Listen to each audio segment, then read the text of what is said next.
Good evening. You're watching PBS English News. I'm Veronica Lim. The latest battleground in the protests taking place in Hong Kong is now focused at Hong Kong Polytechnic University. Earlier, the police had surrounded the campus and forced all the protesters into the campus. On November 18th, education officials were allowed onto the campus to bring protesters out, while efforts to clear out the campus continued today. Taiwan's baseball team ended up in 5th place in the recently concluded World Premier 12 baseball tournament. Though the team failed to secure a place in the 2020 Tokyo Olympics, their win over rival South Korea by a score of 7-0 was impressive to many, and the team was greeted with close to 1,000 fans when they arrived back home at the Taoyuan International Airport. The Chinese Taipei ended up in 5th place in the recently concluded World Baseball Softball Confederation Premier 12 tournament. However, it failed to secure a place in the 2020 Tokyo Olympics.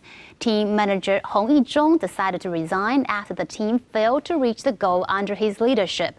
Sports Administration Director General Gao Junshong and John Woo, Commissioner of Taiwan's top Chinese Professional Baseball League, have both tried to convince Hong to stay. Gao also said that he, along with John Woo and Chinese Taipei Baseball Association Chairperson Jeffrey Koo, will hold a discussion on how the national team can snatch the latest seat for the Tokyo Olympics in the upcoming tournament. Now we'll bring you the top stories from around the nation. The Consumer Protection Committee recently teamed up with fire departments and health departments from local governments to inspect 24 family hotels and found that 22 or 90% of the hotels were in violation of regulations. To address the rights and benefits of food platform delivery workers, the Ministry of Labor has released guidelines for the labor contracts in order to encourage companies and workers to self-regulate through inspection checklists. Following Changhua Post's restructure, a problem of employees being treated differently under the old and new compensation systems emerged.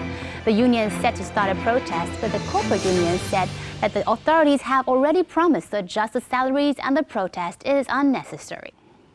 Now let's take a look at the Taiwan People's Party. It has released its list of legislators at large nominees. Taipei City Department of Labor Commissioner Lai Xiangling is ranked 1st, while Terry Guo's associate Ann Gao is 3rd. Xinguang Group executive Cynthia Wu also made the cut, ranking 7th.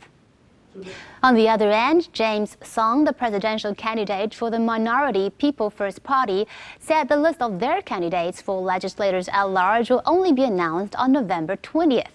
And when asked whether the list will include members from the camp of former Foxconn tycoon Terry Guo, Song refrained from commenting. Let's take a look at the important international news today.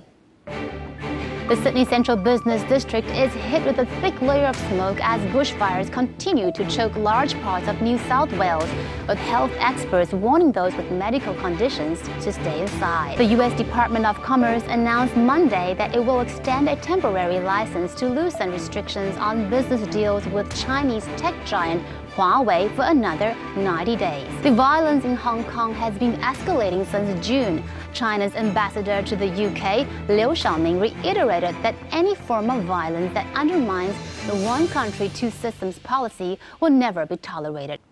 Now back to Taiwan, let's take a look at its ranking. According to the newly released IMD World Talent Ranking 2019, Taiwan ranks 20th in the world, the highest since 2013. This new ranking also places Taiwan ahead of Japan, South Korea, and mainland China, but behind Singapore and Hong Kong. Thank you for watching PBS English News. I'm Veronica Lim.